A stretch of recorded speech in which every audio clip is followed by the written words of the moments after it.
yang pertama ada pendahuluan. Di sini saya akan menjelaskan pengertian dari tanaman padi, di mana padi merupakan tanaman pangan dan sumber makanan yang pokok yang paling penting dan memiliki tingkat produktivitas yang tinggi. Hal disebabkan padi merupakan sumber karbohidrat utama. Khasiat pada tanaman padi yaitu sebagai sumber tenaga pada tubuh dan juga memiliki karbohidrat yang tinggi. Yang kedua ada tanaman jagung, di mana tanaman jagung merupakan salah satu jenis tanaman yang dipanen mudah dan banyak diusahakan di daerah tropis. Di mana tanaman jagung ini bagus untuk mata karena mengandung vitamin A, menambah energi bagi tubuh, menjadi sumber serat dan mengurangi sembelit, dan juga mencegah perkembangan kanker. Selanjutnya tanaman kentang, yang dimana tanaman kentang merupakan salah satu jenis tanaman hortikultura yang bernilai ekonomis tinggi. Kentang merupakan salah satu alternatif penting untuk keragaman bahan pangan beras. Selain itu, kentang mempunyai kandungan kalori, karbohidrat, mineral, dan vitamin dalam kentang, menjadikan kentang layak untuk dijadikan makanan pokok. Selain itu, khasiat pada kentang yaitu sumber energi, memperlancar pencernaan, dan baik untuk ibu hamil. Kentang beserta kulitnya mengandung banyak lemak, kalori, dan rendah sodium. Baik, selanjutnya tanaman yang terakhir yaitu ada tomat. Tomat merupakan sayuran populer di Indonesia. Pada tomat, saat diberikan pemberian sulfur, kalsium, dan magnesium pada tanaman tomat, ternyata meningkatkan hasil, memperbaiki pematangan dan kadar padatan terlarut. Pada analisis tanaman tomat, es terdapat dalam kadar yang cukup tinggi dan tersebar. Ini menandakan bahwa unsur ini penting bagi tanaman tersebut. Baik, selanjutnya mengenai rekayasa genetika dari tanaman jagung. Yang pertama ada penelitian dari Gao et al. 2020. Yang berhasil menghasilkan jagung hibrida dengan 95% kandungan amilopektin. Dalam artikelnya, dia menyatakan bahwa waksikon merupakan pati yang membawa alel muatan resesif tunggal WAXY1 atau WX1. Gen WAXY1 ini diperlukan untuk biosintesis amilosa. Peningkatan kualitas pati akan terjadi akibat adanya perubahan dari salah satu alel waksikon dalam 12 galur jagung hibrida. Yang kedua ada dari Zhao Ye et al. 2015. Penerapan bioteknologi RNAi untuk peningkatan kandungan amilosa dalam endosperma jagung melalui supresi gen ZMSBE2A dan ZMSBE2B dengan konstruksi SBE2-RNAi ke dalam jagung inbrida. Transgen dari SBE2-RNAi ini akan mengubah morfologi butiran pati dengan kandungan amilosa hingga 55,9%. Yang ketiga ada dari WUF 2022 yang meneliti mengenai jagung BT. Jagung BT adalah tanaman transgenik mengandung transgen dari bakteri tanah Bacillus thuringiensis yang memungkinkannya menghasilkan protein kristal yang beracun bagi hama serangga tertentu. Berkurangnya kerusakan akibat hama akan mengakibatkan penurunan kontaminasi jamur mikotoksin yang berbahaya apabila dikonsumsi. Yang keempat ada dari Rosales Mendoza S. et al. 2017. Jagung yang digunakan dalam bioteknologi tanaman untuk desain vaksin oral. Pendekatan bioteknologi yang dilakukan dengan peningkatan akumulasi antigen rekombinan pada jagung meliputi lokalisasi antigen di organel tertentu, misalnya retikulum endoplasma, vakuola, dan badan protein, serta penggunaan promotor khusus benih. Pemilihan garis transgenik berbasis deteksi transgen dan kualifikasi antigen dilakukan sebelum pengolahan tanaman yang terdiri dari proses kimia dengan pendekatan antigen. Yang terakhir ada dari Lampear et al. 2014 yang juga meneliti mengenai vaksin oral berbasis jagung yang diarahkan terhadap virus gastroenteritis menular atau TGEV yang dapat menyebabkan pelindungan kekebalan pada hewan uji yaitu babi. Vaksin TGEV berbasis jagung yang diberikan secara oral dinyatakan efektif dalam meningkatkan respon titer dalam penetralan serum pada hewan yang sebelumnya peka terhadap TGEV yang dimodifikasi vaksin virus hidup. DNA yang mengkodekan protein S ditanamkan ke dalam embrio jagung zigotik yang belum matang oleh Agrobacterium tumefaciens yang dimediasi transformasi dan seleksi dikenakan untuk kalus transgenik. Tanaman transgenik dengan urutan pengkodaan protein S terintegrasi ke dalam nukleus dan diregenerasi.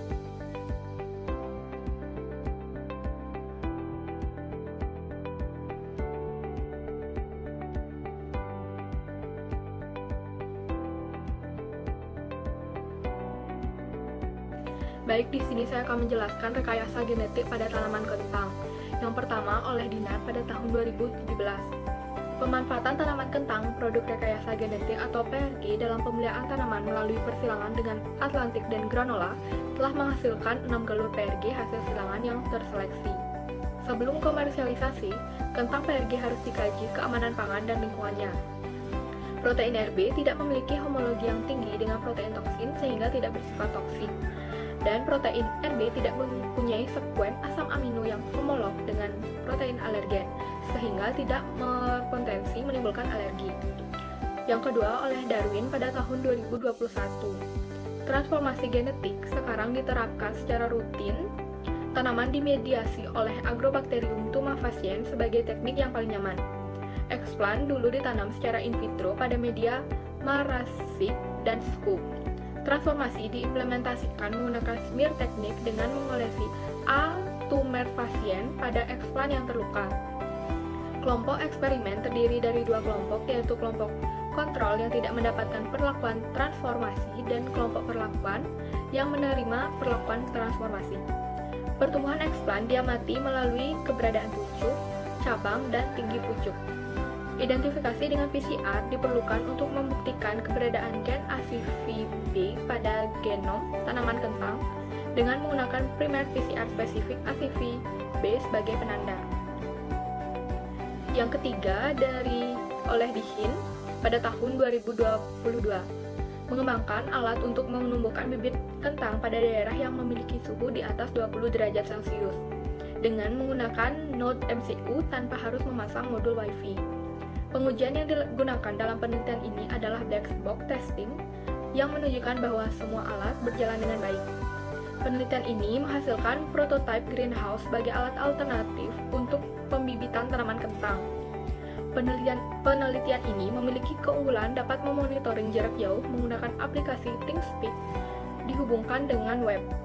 Hasil uji coba yang dilakukan selama 2 minggu diperoleh hasil bahwa suhu rata-rata yang dihasilkan oleh alat ini adalah di bawah 20 derajat Celcius dan di atas 15 derajat Celcius, sehingga suhu ini merupakan suhu yang cocok untuk melakukan pembibitan pada tanaman kentang.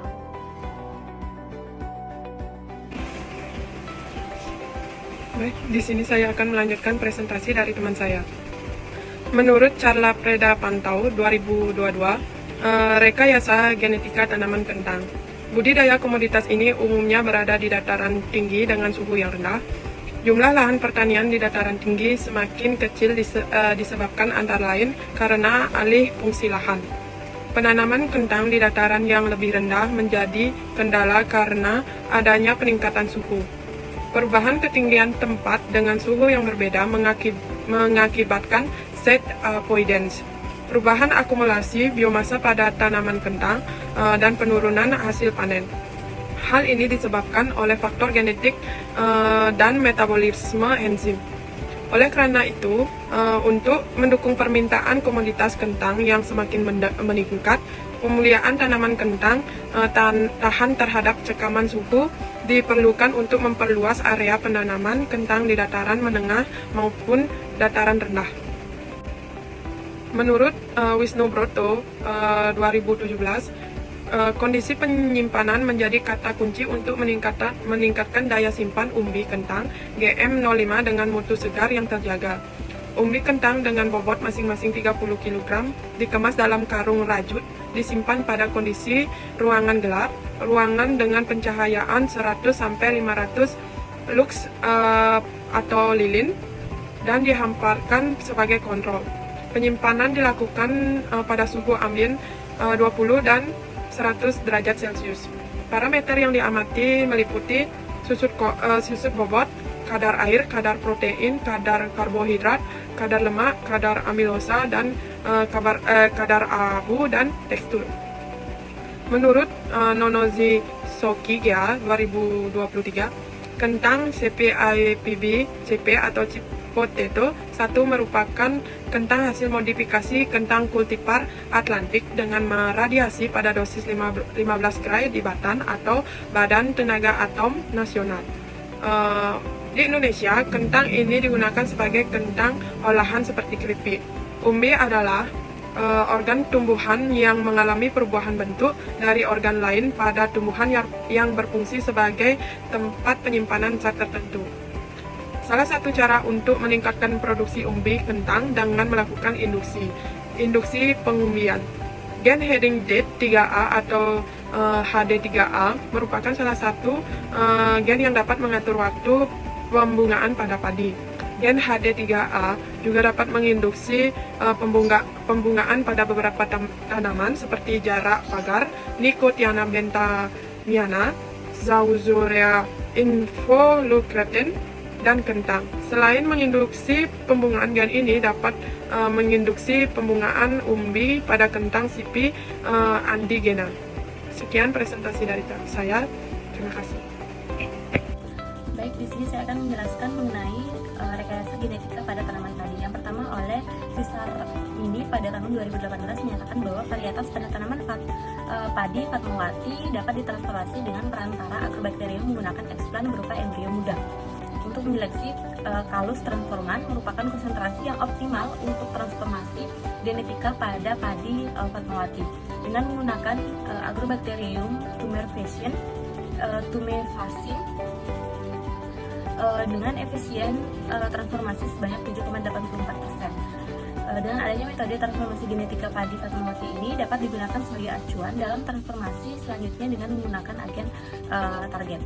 Yang selanjutnya oleh Fitriah pada tahun 2020 menyatakan bahwa galur padi transgenik PAC NACDOC atau IR36 memiliki kandungan karbohidrat, protein, dan beta-karoten yang tinggi jika dibandingkan dengan kontrol.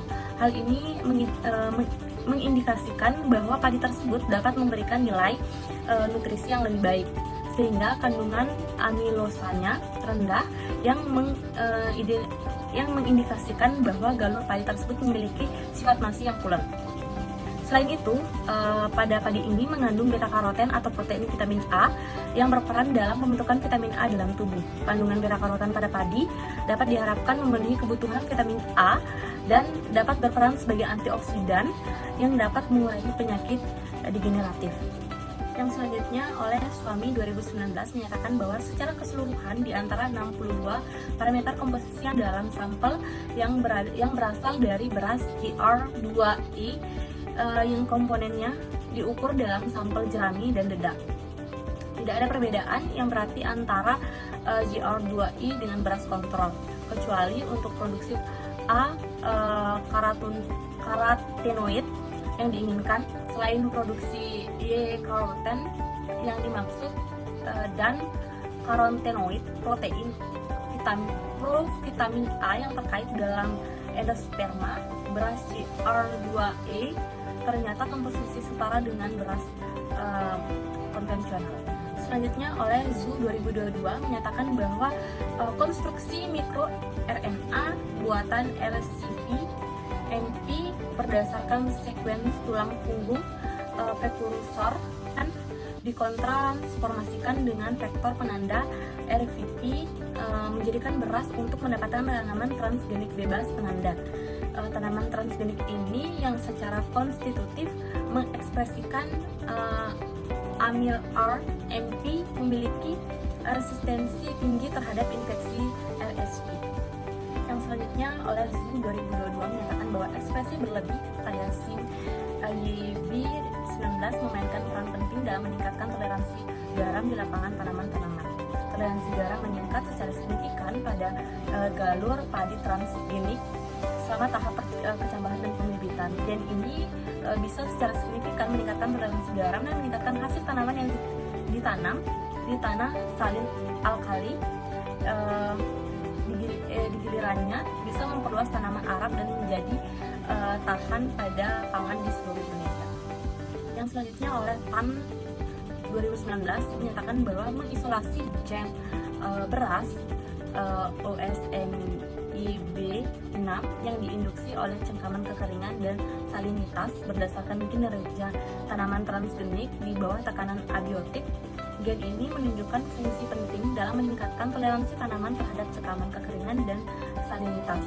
Hasil ini meningkatkan peran faktor transkripsi MIB beras dalam pengaturan respons stres abiotik dan memberikan gen kandidat untuk budidaya varietas padi toleran kekeringan dan toleran garam. Yang terakhir, oleh FAN 2019 menyatakan bahwa ekspresi berlebih individu dari 6 gen osus menyebabkan peningkatan bobot gabah secara signifikan di semua galur padi transgenik osus 1 sampai 6 dibandingkan dengan kontrol ZH11 dan IF. Oleh karena itu, osus dapat meningkatkan pembelahan sel dan sekam dan akumulasi pati dalam biji-bijian untuk meningkatkan beras biji dan tanaman padi transgenik. Di sini saya akan menjelaskan rekayasa genetika pada tanaman tomat. Yang pertama, oleh Ali et al. Pada tahun 2014 menyatakan bahwa rekayasa genetika pada tomat dilakukan karena tomat merupakan tanaman yang menarik bagi serangga dan hewan pengganggu lainnya, sehingga akan menimbulkan beberapa masalah di dalamnya. Tomat memiliki sistem pertahanan yang sangat sensitif dan rentan terhadap serangga-serangga pemicu penyakit pada tomat. Contohnya seperti tobacco mosaic virus dan tomato mosaic virus. Ini telah merugikan bagi tanaman tomat. Gen kod protein atau gen CP ditemukan menghasilkan 90% resistensi pada tanaman tomat terhadap TMV dan TOMV. Gen CP dalam susunan genetik tomat ini dilakukan dengan mentransformasi termediasi agrobacterium untuk menciptakan resistensi virus, dan gen CP ini tidak berdampak negatif pada hasil buah. Yang kedua ada Lobato Gomez et al. Pada tahun 2021 menyatakan bahwa pada tahun 1990 tanaman tomat di Fujian, China terkena strain cucumber mosaic virus atau CMV yang mematikan hingga menyebabkan nekrosis parah. CMV merupakan ancaman utama bagi tomat dan paprika sehingga dikembangkan galon PK TM885R dan galon paprika PK SP01. Kedua buah tersebut mengekspresikan gen protein CMV yang dapat memberikan ketahanan terhadap CMV. Yang ketiga ada Octavian Dari pada tahun 2019 menyatakan bahwa tanaman tomat merupakan tanaman modal transformasi gen sebelum ditransformasikan ke tanaman lain. Tomat dipilih karena merupakan tanaman dikotil yang merupakan inang dari agrobacterium. Selain itu, tomat juga memiliki morfologi tanaman yang mudah untuk diamati. Penelitian ini dilakukan untuk mengoptimalkan faktor-faktor yang mendukung transformasi gen secara alami menggunakan Agrobacterium tumefaciens strain LBA 4404 yang mengandung konstruk gen Saccharum officinarum sucrose fosfat sintet. Yang keempat oleh Pardal et al. Pada tahun 2015 menyatakan bahwa Parthenocarpi dapat menjadi alternatif teknologi untuk meningkatkan produksi tomat pada suhu tinggi. Parthenocarpi buatan dapat diinduksi secara molekular melalui teknik rekayasa genetika. Pembentukan buah Parthenocarpi diinduksi dengan menyisipkan gen Parthenocarpi seperti gen DFH9IAAM ke dalam genom tanaman.